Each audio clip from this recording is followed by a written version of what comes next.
Hello everyone! This is your Mama Lil. Hindi ko alam kung ma-appreciate nyo to pero sobrang saya ko ngayon kasi finally may laman na ulit yung ref namin. Kahapon kasi nag-grocery kami dahil no joke, nasa alarming level na yung pagka-empty niya. Yung tipong bubuksan mo yung ref tapos parang decoration na lang siya sa kusina. Eme. So ito na, refill era na tayo. Unang ilalagay itong slices cake kasi hello, hindi pwedeng puro necessities lang. Dapat may konting reward din tayo sa buhay.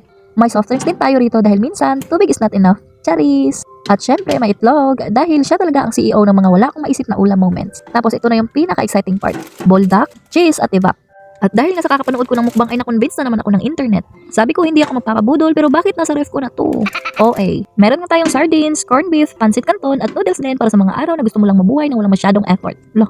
Loki, ang satisfying talaga ng ganito. Na para bang kapag puno yung ref, feeling ko nakaayos din yung buhay ko kahit konti lang. Joke lang. At ito na nga ang final look. Hindi na siya mukhang abandonadong ref. The atake for today's video, restock, refill, and recover from pagiging broke after grocery. Pero kahit naubos ang pera sa kakagrocery, okay lang. At least hindi na ako magtatanong anong ulam mamaya. OA.